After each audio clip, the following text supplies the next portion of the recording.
Dear viewers, इस video का topic होगा light reflection and refraction chapter पे बेस्ड।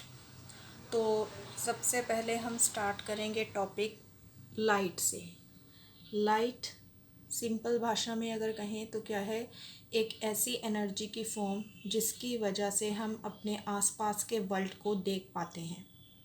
इसमें टू मेन फिनोमिनास हमने जो सिलेबस के अकॉर्डिंग देखने हैं वो है रिफ्लेक्शन और रिफ्रैक्शन। तो आज का टॉपिक बेस्ड होगा रिफ्लेक्शन के फिनोमिना पे।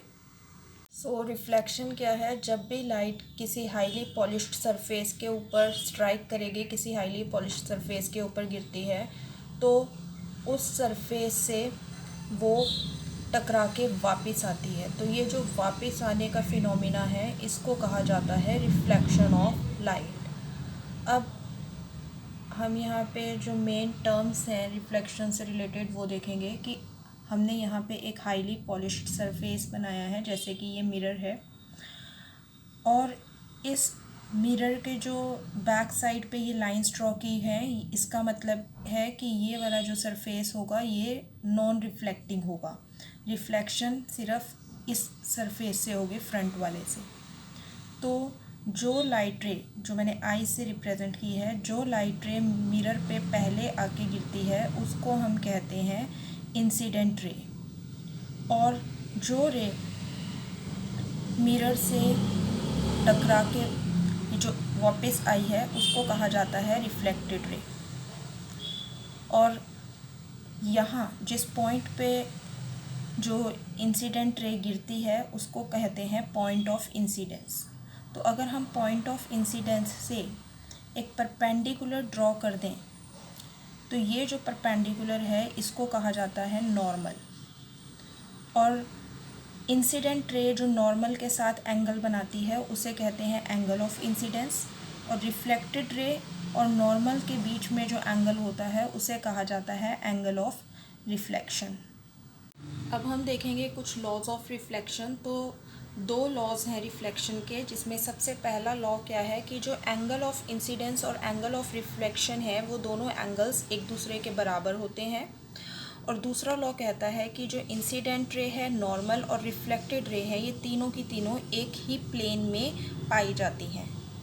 नेक्स्ट टॉपिक आता है properties of image formed by plane mirror. एक प्लेन मिरर जो इमेज बनाता है वो किस तरह की होती है। तो सबसे पहली बात की जाए अगर, तो वो इमेज जो होती है वो हमेशा सीधी दिखती है। हमारे घर में प्लेन मिरर यूज़ होता है तो हम देखते हैं कि उसमें हमेशा इमेज सीधी है। तो सीधी के लिए हम यूज़ करते हैं वर्ड इरेक्ट। और इमेज वर्चुअल होती है, मतलब उस इमेज को आप स्क्रीन पे नहीं ऑब्टेन कर सकते, और ये बिहाइंड द मिरर होती है। सेकंड है कि जो साइज़ है इमेज का वो जो ऑब्जेक्ट का साइज़ है उसके बराबर ही होता है।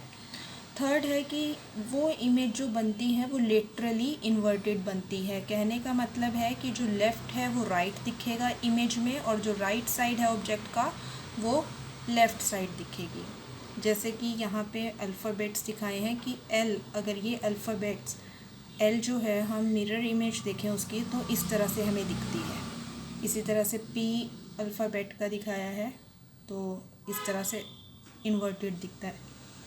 नेक्स्ट है कि जो इमेज फॉर्म होती है वो मिरर में उतने ही बिहाइंड है जितना कि ऑब्जेक्ट मिरर के फ्रंट में है।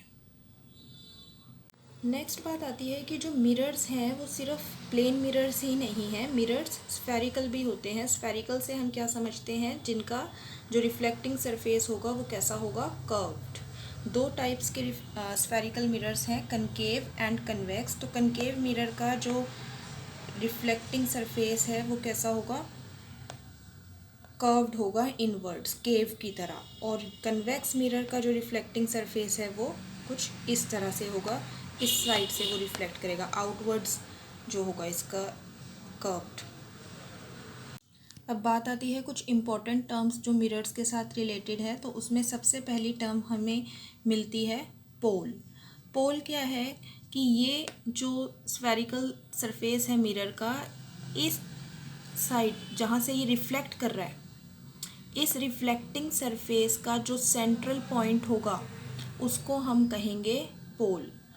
जैसे यहाँ पे मैंने ड्रॉ करके दिखाया है कि अगर तो हम कनकेव मिरर देखें जिसका रिफ्लेक्टिंग सरफेस इनवर्ड्स है, तो इसका सेंट्रल पॉइंट जो मैंने डॉट से रिप्रेजेंट किया है वो पोल होगा, और कन्वेक्स मिरर का भी यहाँ पे मैंने डॉट से रिप्रेजेंट किया है पोल।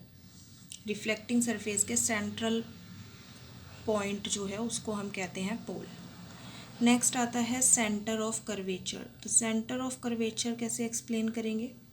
तो जो हमें ये स्फेरिकल मिरर दिया है, अगर हम इस स्फेरिकल मिरर का एक शेप कंप्लीट कर दें तो ये एक स्फीयर में से निकल के आया है।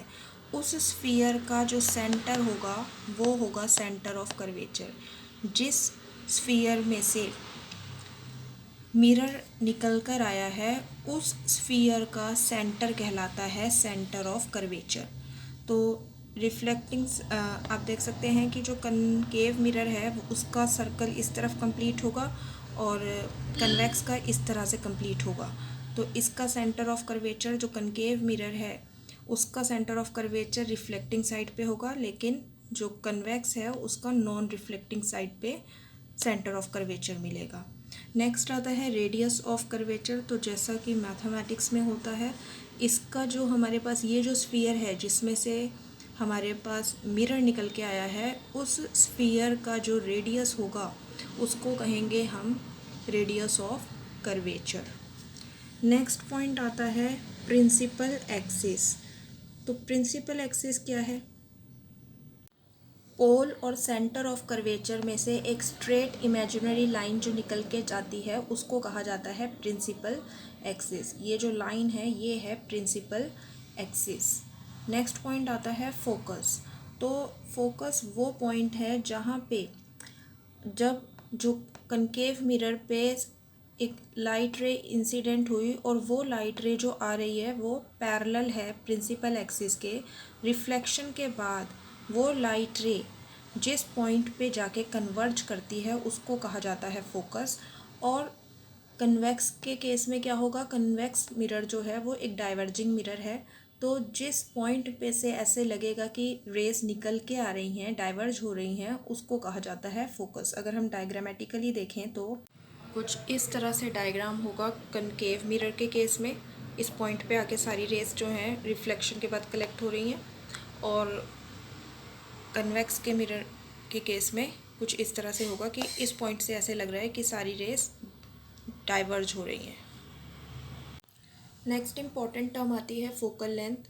तो फोकल लेंथ क्या है? फोकस और पोल के बीच का जो डिस्टेंस है उसको हम फोकल लेंथ कहते हैं।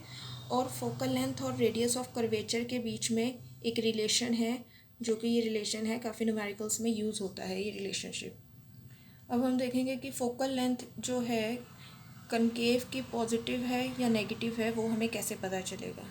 देखिए, जब कनकेव मिरर का केस है उसमें अगर कोई ray parallel to principal axis आ रही है रिफ्लेक्शन के बाद, वो फोकस में से पास कर रही है जो कि इस तरफ लाई करता है। तो अगर मैं इस मिरर को जो मैथ्स का कोऑर्डिनेट सिस्टम है उसमें प्लेस कर दूं, तो हमें पता है कि यहाँ पे पॉजिटिव एक्स एक्स होती है, यहाँ पे नेगेटिव एक्स एक्सिस होती है। तो अगर पोल को ओरिजिन मान लिया जाए तो इस तरफ वाले डिस्टेंसेस नेगेटिव होंगे। तो इसलिए हमेशा जो आपके पास कनकेव मिरर होगा उसका फोकस हमेशा नेगेटिव रहेगा। और वहीं पे अगर हम बात करें कन्वेक्स मिरर की, तो उसके केस में सेम हमने इसको भी कार्टेशियन कोऑर्डिनेट सिस्टम में रख दिया अगर, तो इस तरफ वाली वैल्यूज सारी पॉजिटिव होंगी। तो ये वाला फोकस जो है, क्योंकि रिफ्लेक्टिंग सरफेस तो हमेशा ये रहने वाला है, तो इस वाले सरफेस पे जो हमारे पास फोकस लाई कर रहा है इस पॉइंट पे, उससे ऐसे लग रहा है कि रेज आ रही हैं, तो ये वाला फोकस पॉजिटिव साइड पे है, इसलिए इसकी वैल्यू पॉजिटिव रहेगी कन्वेक्स मिरर के केस में। तो focal length of a concave mirror is always negative and convex mirror is always positive. Next topic आता है मिरर फार्मूला। तो मिरर फार्मूला हमारे पास एक रिलेशनशिप है यू वी और एफ़ के बीच में, जहाँ पे यू है ऑब्जेक्ट डिस्टेंस, वी है इमेज डिस्टेंस और एफ़ है फोकल लेंथ। ये रिलेशनशिप है क्या, 1/f is equal to 1/v plus 1/u। काफ़ी सारे न्यूमेरिकल्स में ये यूज़ होता है। नेक्स्ट टॉपिक आता है मैग्नीफिकेशन। तो मैग्नीफिकेशन क्या है कि आपके पास जो इमेज है उसका ऑब्जेक्ट के विद रिस्पेक्ट टू जो साइज़ है उसमें कितना चेंज आया है, और ये रिलेशनशिप है m is equal to h dash by h, जहाँ पे जो m है वो है मैग्नीफिकेशन। अब h डैश है इमेज का साइज़ और h है ऑब्जेक्ट साइज़। इसका इमेज डिस्टेंस और ऑब्जेक्ट डिस्टेंस के साथ भी एक रिलेशनशिप है जो है m is equal to minus V by U mirrors के केस में। अब कुछ स्पेशल केसेस आते हैं कि न्यूमेरिकल्स में हमें कैसे पता चलेगा कि इमेज इनलार्ज हुई है या फिर इमेज जो है वो स्मॉलर है ऑब्जेक्ट से। तो उसके लिए हमारे पास m की वैल्यूज़ के कुछ स्पेशल केसेस हैं। अगर आपके पास m की वैल्यू 1 से बड़ी है तो हम यहाँ से मिरर फार्मूला मैग्नीफिकेशन का फार्मूला पुट करें तो ये आएगा हमारे पास ग्रेटर देन 1, जिसकी वजह से अगर हम इसको शिफ्टिंग करें तो h dash is greater than h। तो यहाँ से पता चल गया है कि जो इमेज का साइज़ होगा वो बड़ा होगा as compare to the object. अगर m की वैल्यू 1 से लेस होगी तो उस केस में स्मॉल इमेज बनेगी, और अगर m की वैल्यू 1 के इक्वल है तो h डैश h के इक्वल हो जाएगा, मतलब ऑब्जेक्ट और इमेज का साइज़ बराबर हो जाएगा। अब अगर m नेगेटिव है तो उस केस में इमेज रियल होगी, और अगर m पॉजिटिव है तो उस केस में वर्चुअल इमेज बनती है। एक बात का आपने ध्यान रखना है, जैसे ये वैल्यू आई है मैथमेटिकली अगर देखा जाए -1.6 अगर वैल्यू है तो उसका मतलब होता है कि 0 से छोटा है, लेकिन न्यूमेरिकल्स जो हमारे पास मैग्नीफिकेशन के केस के होंगे उसमें ऐसा नहीं है। नेगेटिव साइन का सिर्फ इतना मतलब है कि वो हमें नेचर बताएगा इमेज का कि रियल है या वर्चुअल है, नेगेटिव या पॉजिटिव साइन। उसके अलावा इनका कोई काम नहीं है। बाकी जो वैल्यू 1.6 है ये मैग्नीट्यूड जो है वो हमें बताएगा कि क्या इमेज स्मॉलर है या ग्रेटर है। तो यहाँ पे आप 1.6 देख सकते हैं कि वैल्यू 1 से बड़ी है, तो इसलिए ये जो इमेज होगी वो कैसी होगी, मैग्नीफाइड इमेज है। साइन जो नेगेटिव है उसको आपने इंक्लूड नहीं करना इस चीज़ को देखने के लिए कि m ग्रेटर देन 1 है या स्मॉलर देन 1 है। साइन का काम सिर्फ इतना है रियल वर्चुअल बताना। वैल्यू जो आएगी वो बताएगी हमें कि मैग्नीफाइड है या डिमिनिश्ड इमेज है। नेक्स्ट टॉपिक है साइन कन्वेंशंस। ये टॉपिक बहुत ज़्यादा ज़रूरी है न्यूमेरिकल्स को सॉल्व करने के लिए। तो सबसे पहले हम मैथ्स का कोऑर्डिनेट सिस्टम अगर देखें तो उसमें हमें पता है कि जितनी भी वैल्यूज़ ओरिजिन ये होता है हमारे पास, ओरिजिन के जितनी भी वैल्यूज़ इस तरफ होती हैं वो पॉजिटिव होती हैं और इस तरफ नेगेटिव वैल्यूज़ होती हैं। ऊपर की साइड सारी पॉजिटिव, नीचे सारी नेगेटिव।